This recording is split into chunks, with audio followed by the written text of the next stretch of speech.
Okay, guys, please tell me that I am not the only one who remembers when these things came out. So, do you remember when each of these first came out? Chances are some of our colleagues might not. But the digital camera first came out in 1995, Google 1998, the flip phone, one of my most favorite inventions of all time, 2002. I used to love my Motorola Razr. When I would get mad at a boyfriend, I would just slam that shut and throw it against my bed, throw it against the wall. It wouldn't break. That thing was a tank, but I loved it. 2002 since the first flip phone came out.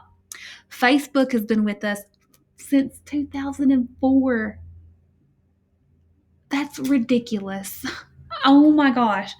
YouTube 2005, the iPhone 2007.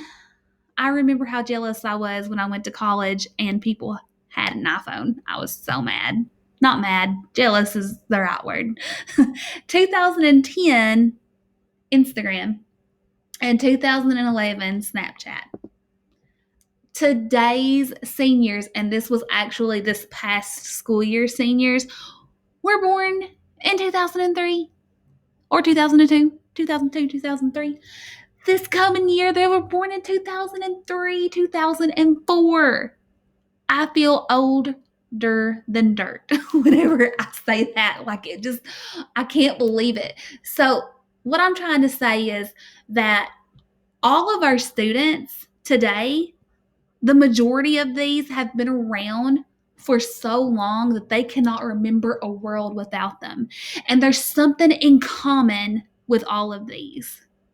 Whether we like it or not, we are consuming video now at a rapid pace. Whenever you want to learn how to do something, what's the first thing you do? Me, I go to YouTube. I don't know how to do something on a Google spreadsheet. I go to YouTube. I don't know how to sew a button on my shirt. I go to YouTube and I try, and then I end up sticking myself with a needle by accident and just throwing the shirt away. No, I'm just joking. Sometimes I can try to sew. When I got a Cricut, I had to go to YouTube to figure out how to use it. And I'm sure that you get my point. You probably have went to YouTube, or guess what? You're watching a video right now and hopefully you're going to learn something. We consume video to learn. Our students can too. And video has so much potential, and I'm super pumped about sharing some of these strategies and ideas with you. Now, if we were together, we would do a warm up activity because um, any chance that I get to use Hamilton, I will.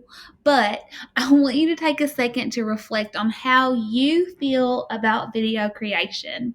Do you feel like Adam Burr in A, Eliza Hamilton in B, King George in C, Alexander Hamilton with his overwhelmed face in D,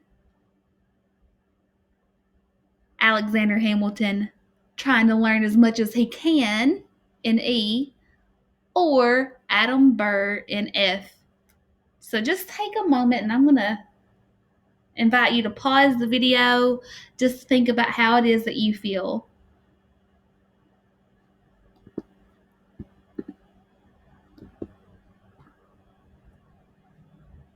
Okay. So hopefully you are excited and not overwhelmed, but I completely understand if you feel overwhelmed. However, could we feel any more overwhelmed than we did this time last summer? Because I don't think that I've ever or ever will feel that overwhelmed again. Or at least I hope not. And I know that most of you probably can relate. Now, as we transition forward, I want you to think about your favorite TV, movie, YouTube video, whatever multimedia it is that you prefer. I want you to think about your favorite one. So, your favorite video of any time.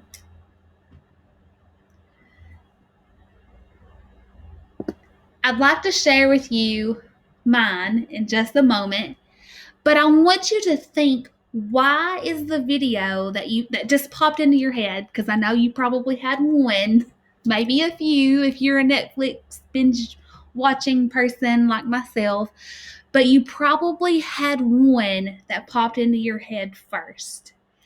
And the reason why is typically an emotional thing.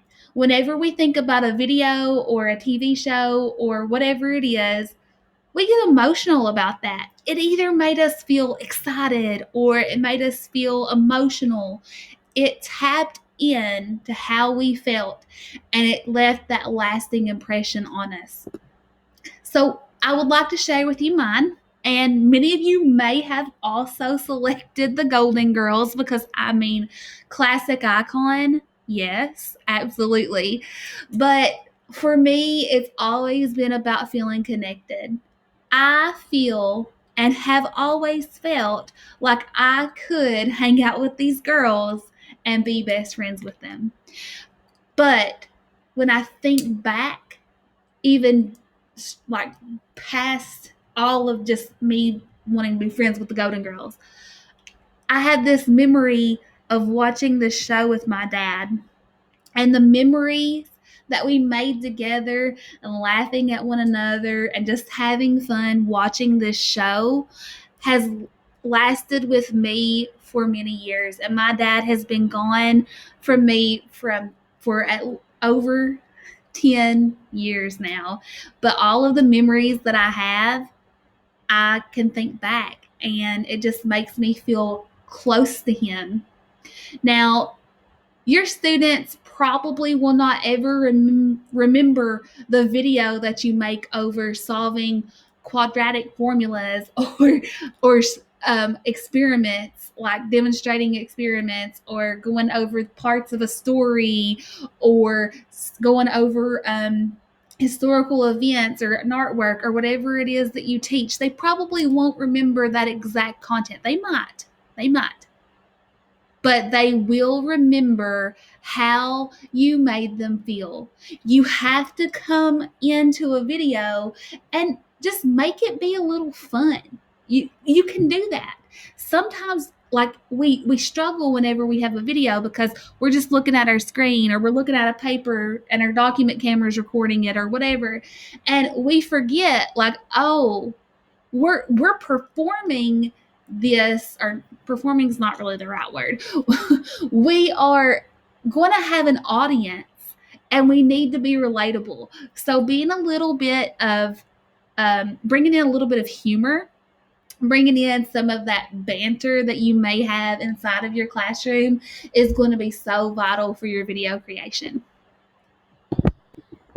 Now, I had this really funny idea that I have to say too, because this is going to be us like in a few decades in the future. I hope decades and decades and decades will be like, remember when, or picture it when Kentucky 2020 during the coronavirus when the Google Meet lag hit and it was the worst thing in the world.